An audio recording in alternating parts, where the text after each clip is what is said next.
Hi everyone, I'm Renee DeCamillis, and I'm here to share a reading from my most recently published story titled Beauty Shimmers Before Darkness Falls.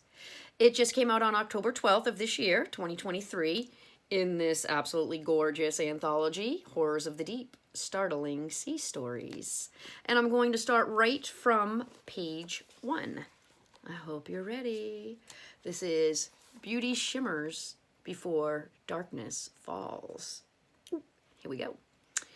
Amara, Gianna's best friend since preschool, went missing in May of 2017. Last place seen? Boarding the same yacht Gianna and Giuseppe now prepared to board. Solaris Rising, owned by business tycoon David Romanov, docked in San Diego Bay at Konakai Marina.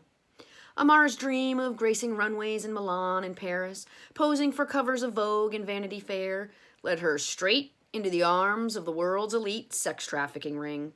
Gianna had warned her. Giuseppe, Amara's ex-fiancé, had also warned her. But Amara thought they were foolish, overly dramatic, maybe even jealous. Dipping her toes into the cesspool of the modeling world had shown Gianna the dangers of the profession. A job involving her as eye candy for perverted people with no respect for women never sat right with her. She preferred deeper, more intellectual endeavors rather than modeling, the soul-sucking profession of vanity, objectification, and meaningless recognition. This realization led her to become Detective Gianna DePaulo of the Tucson, Arizona PD. Amara had told Giuseppe and Gianna about all the lavish yacht parties and island getaways her agent, or more accurately, her pimp, had procured for her. Lead-ins to big gigs, she had promised Amara. And Amara fell for it, hook, line, and... Well, with Giuseppe's lucrative position as a prosecuting attorney, he proved that money and clout truly can buy anything. Giuseppe, Joey to friends, secured his and Gianna's roles on the multi-million-dollar yacht and its guest list of politicians, corporate CEOs, Hollywood entertainers, movie and music producers, and models. The roles he secured for them were not so much for an investigation. No, Giuseppe and Gianna had other plans in mind. This missing person case? Amara's case? Well... let's just say no paperwork followed their discoveries. The instant the cabin door shut behind them, Gianna scurried around the room, searching for CCTV and any type of bugging devices. She and Joey faked laughter and flirtatious talk the whole time. Once assured they were alone, they sat across from one another, Joey on the mahogany canopy bed and Gianna on the burgundy velvet chaise lounge. "Thanks for double-checking my room. Second set of eyes is always wise." He flashed his award-winning smile. "Can't be too careful with the company we now keep." "Yeah," he chuckled, the room keys on his coiled bracelet jingling as he motioned toward his outfit. Board shorts, sleeveless gray muscle shirt, and black and white Vans. "Gotta make it look like I'm ready for fun in the sun with all you lovely ladies, right?" Gianna let out a tense laugh as she tugged at the sheer turquoise sarong, wrapped around her waist like a peekaboo window over her string bikini. Blending in. "This getup doesn't leave room for a concealed weapon." Joey smirked. "No worries. The evening's festivities still await." The king-size bed, coupled with Joey's outfit, made him look like a musclehead teenager rather than a professional who'd reached their 35th year around the sun. "I've been dying to get you away from the others. I took a self-guided tour around the yacht as we left the marina, and let's just say it's been difficult to refrain from premature violence since my discovery." "Discovery?" Gianna perked up. "Damn, I haven't been able to go anywhere alone, though I've tried. And the no cell phones rule is really fucking with me. What did you find?" "Yeah, well, that rule only applies to you ladies. The rule for us buyers, don't let the ladies see us use them." He shook his head and shrugged. "Anyway, while looking for any sort of sign about Amara, maybe some evidence of what actually happened to her, I discovered, hey, we already have evidence. Remember? I have all those pictures from the day she boarded this exact yacht before she went missing. And don't forget all the... Wait. Let me finish. He leaned forward, elbows on his knees as he continued. We know she was on board, but we don't know. We don't have proof she's dead and not being held prisoner somewhere where we could possibly find... I know she's dead. I know our girl's gone. She never misses our weekly FaceTime calls. Never. I haven't heard from her since she boarded this dick on the water 6 weeks ago. You better not be getting cold feet on me now. I still haven't finished. While searching for some sort of office or room of operations where they might hide photos or keepsakes or some other creeper shit, I started calling Amara's phone. Over and over, I dialed her number, and I just let it ring until voicemail picked up. Then I heard it. Face painted in shock. Gianna jumped to her feet. Someone answered? No one answered, but... Joey stood up and grasped her by her shoulders. I heard it ring. While standing outside the door of the pilot house, I heard Amara's foxy ringtone. He shook his head, fuming. Gigi, Amara's phone is still on this fucking ego trip of a boat. Sweat beaded on his forehead and dripped down his temple. With a furrowed brow, Gianna cocked her head. Why would they keep her phone and keep it charged? I don't know. A trophy? Maybe they collect cells rather than notches on bedposts. Shit, Gigi, I have no idea. But you know as well as I do that Amara never went anywhere without her phone. Yeah, I know. A sorrow-filled laugh escaped Gianna. I always joked with her that she should just get that damn thing surgically attached to her palm. And you know what she always said? I would, but she's not photogenic. She looked down at the oak floor and shook her head. Then, cracking her knuckles, she stood tall and looked back up at Joey. That's when she saw it. He held out his hand, palm up and open. In the center sat Amara's cell with its hot pink metallic cover. And I just happened to snatch it out of the pilot house when the captain left to use the bathroom. A sly, crooked smile emerged. And it holds our proof. He nodded toward the phone. Go ahead. Remove the case. She grabbed the phone. While peeling it out of the case, she asked, why the hell couldn't I get a trace on this? Just goes to show the extent of the billionaire's reach and power, he snarled. Then Gianna noticed it. She lost her breath for a moment, tears welling in her eyes. Blood.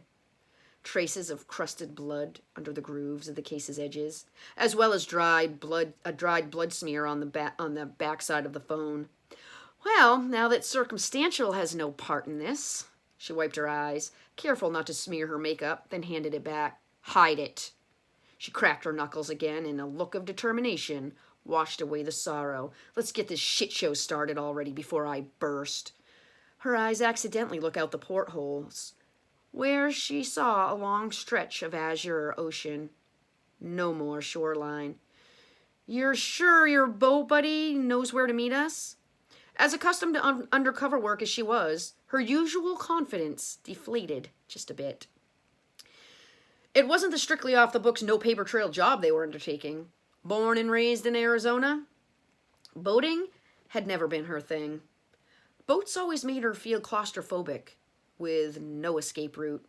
And though a phenomenal swimmer, ocean travel, with no shore in sight, unsettled her immensely. Who knew what creeped under those deep, dark waters? It's like freaking outer space in those depths. Anything could be lurking nearby, and you'd never know until it's too late. Joey must have noticed. He reached out and placed a hand on her shoulder. No worries. Brandon's just awaiting my text to know when to come get us. He took a week off for a fishing trip, just to make sure he's available for whatever we need him for. You know, he shrugged, just in case things don't go as planned. Hey! She playfully shoved him. Don't go filling your head with self-doubt. As long as we stick to the plan and make sure none of the scum remains when we're done, we'll be fine. Leave no trace. Remember? Joey held out his hands out to the side, puffed out his chest, and laughed in his charming and self-assured way. Hey, don't forget my profession. The leave no trace rule is what I catch criminals fucking up all the time. I got this. He winked and did his signature crooked-mouthed tongue-clicking move, like a true hustler. We got this. Oh, and from what info I gathered from my self-guided yacht tour, as well as a little chit-chat with David, there are 8 crew members and 7 concierge staff on board. And, in his own words, they're a trusted crew who've been working for him for many, many years. Gianna smiled and nodded as she grabbed their glasses off the nightstand and dumped the alcohol down the bathroom sink. Then they made faux sexcapade noises, bounced on the bed, rattled the headboard and bureau, ran the shower. During all their blending in theatrics, they checked out the furniture and decor to see what felt heavy enough, but small enough for relocation. Sinkables. With 15 people on board working, 4 other buyers, as well as Miss Michaela and David, that meant they had 21 scum to eliminate. With dinner and dancing planned for that evening, the guests would be the easiest. The crew, on the other hand, took some strategic planning. At the dinner party that evening, Gianna headed straight for the bar. The panoramic ocean view around the large dining room immediately sent her mind reeling. No shore in sight kept reminding her of no escape. Even with the vibrant sunset on its way, she refused to gaze. Blazing beauty shimmers just before darkness falls. Leaning on the marble-top bar, she ordered a sparkling water in the bottle and trained her eyes on the mahogany glass front cabinets while she awaited Joey's arrival. Numerous marble statues of mythic deities and demons stared back. They harmonized with the abundant tall marble statues she'd noticed in many other rooms she passed on the way there, as well as a few that stood on the other side of the dining room. Just as the pristinely prim bartender served her drink, Clint Williams slithered up, invading her personal bubble. The strong scent of cologne made her cough. She flashed him a smile, but quickly returned her gaze to all the heavy marble statues, imagining using one to crack his skull. Well, I already see what I want for dessert. He breathed into her ear as he slid his hand down the front of her dress and cupped her breast. Before she had a chance to respond, Joey swooped in on her opposite side. He slid his arm around her waist, pulling her close to his side. Clint's hand got yanked out of her dress with the movement. Perfect timing. It took all Gianna's self-control not to pull out her hidden piece and blow his brains out right then. Hey there, my pretty lady. I was wondering if you'd show up before me. I couldn't wait. I'm starving. Clint leaned in again. His hand rested on Gianna's hip, then quickly shifted to Joey's ass. I'm so hungry, I want 2 desserts tonight. What do you two say? My cabin after dinner? A low rumble of laughter rolled out of Joey as he pivoted and removed Clint's hand. No offense, but I don't roll that way.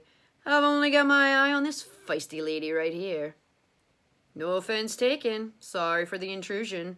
Clint raised his hands up in surrender. Hey, sometimes you don't know if you don't ask. No worries. Joey leaned on the bar, turned to the bartender, and ordered a ginger ale in the bottle. Just before Clint walked off toward the large rectangular dining table behind them, he leaned down close to Gianna's ear again. When he runs out of stamina later, come by my room, cabin 10. He slapped her ass as he walked away. Cringing, Gianna gritted her teeth and took a deep breath and smiled through her boiling rage. Just then, David Romanov sauntered out of the swinging kitchen doors off to the right behind the bar. His khaki pants and coral button-up shirt appeared neatly pressed with pleats. Dinner's about to be served. Let's get seated, shall we? As he walked around the edge of the bar nearest Gianna, he stopped and jutted out his elbow. Gianna glanced up at Joey. He nodded. Smiling, she linked arms with David and walked with him to the dinner table. Joey followed close behind. As she waited for David to pull out the high-backed mahogany chair for her, she noticed one of the 4 other models hadn't arrived yet. The observation piqued her curiosity. All the other guests were accounted for. A petite waitress with long, silky black hair delivered appetizers and salads, placing them in the center of the long table for all to share. Clint sat on the opposite side of Gianna from Joey. She played her part well, since he appeared to have no idea how badly she wanted to slice his throat with her steak knife. Liquor flowed and silverware clinked as everyone laughed and chatted. Gianna could tell that intoxicants other than alcohol had hit a high, so to speak. Jasmine and Lakita kept tongue-tangling with one another, though they'd just met during boarding earlier that day. James Burrows and Ron Trudeau flanked Lola, one with his hand down the front of her dress, and the other whispering into her ear with his arm around her shoulders. David and Michaela watched over their guests, smiling and laughing while they ate and talked with George Francis. David and George kept leaning close, whispering to one another. "I thought you were starving," Clint nodded toward Gianna's empty plate. "Just saving room for the main course. You know, gotta watch my figure." Whoops. His eyes steamrolled her body. "I'll watch that for you, sweetie." She leaned forward and spoke to David down at the end of the table. "I noticed Naomi isn't here yet. Should we wait for her?" David and Michaela shared a look she couldn't read. "She'll be along soon. She wanted to take a nap before the evening's festivities. Said not to wait for her." Joey refrained from eating as well. The energy of his eagerness for different festivities was palpable. 15 minutes later, the bartender and the chef burst through the swinging doors of the kitchen with a very long, covered platter. David pushed his chair back, stood, and clapped his hands together. "Attention, everyone!" Michaela clinked her butter knife against the side of her crystal goblet, shushing the guests. The efficient waitress removed the appetizer dishes, making room for the main dish. "The main course," David began as the bartender and chef stood beside the table with the large covered platter, "is now served." They hefted the dish over the heads of the guests across from Joey and Gianna and placed it in the center of the table. It appeared quite heavy by the look of their straining facial expressions. "I hope you all enjoy the fruits." David smiled, glanced down at Michaela and George, and reseated himself. A murmur rose among all the guests as their wide-eyed, eager expressions glommed onto the dish in the center of the table. They weren't the only ones curious about the gourmet delicacy awaiting them. Joey nudged Gianna with his elbow. He rubbed his 8-pack stomach when she looked over at him. "Gotta fuel up for the night's festivities." They both smirked and looked back at the center of the table, just as the bartender and chef readied themselves to lift off the lid. Both chef and bartender looked to David. With a small, smug smile, he nodded at them. Then they lifted the lid. Joey and Gianna immediately sat up at full attention, staring and silent. Gasps sounded out from all around. Lola let out a quick, high-pitched yelp. Spread out in front of them, adorned with orchids and lilies and a rainbow assortment of fresh fruit, lay Naomi, naked, unconscious. Feigning excited amazement, Gianna reached out and gently grasped her hand. "She's such a beauty," she gushed as she secretly felt for a pulse. Slight ticking pulsed under her thumb. "Feel how supple her skin is." She held up Naomi's hand for Joey to check before he prematurely lost his shit. Adrenaline surged through Gianna. "So soft," Joe replied as he gently placed her hand back on the dish beside her bare thigh. Out of her peripheral, Gianna detected questionable movement. Her hand reflexively slid under the table to her inner thigh, reaching into the slit of her long evening gown. She unsnapped the holster. Ready. To her right, near the end of the table, Lola sat shaking her head in a no, no, no, no gesture, eyes wide. Just as Gianna turned in her direction, Ron grabbed a hold of the back of Lola's neck and shoved her head forward, forcing her face into Naomi's breasts. "Don't be shy. You know you want a taste of that. You were ogling her perky tits all afternoon." Joey and Gianna shared a look, then a nod. In a flash, Joey jumped to his feet and lunged at Ron, as Gianna pulled a gun from her thigh holster and another from inside her knee-high boot. "Nobody move!" Gianna shouted as she stood, knocking over her chair in the process, aiming a gun toward each end of the table. Joey grabbed the back of Ron's head and smashed his face against the table. How's it fucking feel, tough guy? That's all for now. That's Beauty Shimmers Before Darkness Falls in Horrors of the Deep, Starling Sea Stories. And it's available everywhere books are sold. And I'll include links in the description below the video. Hope you all stay creepy. Happy October, everyone.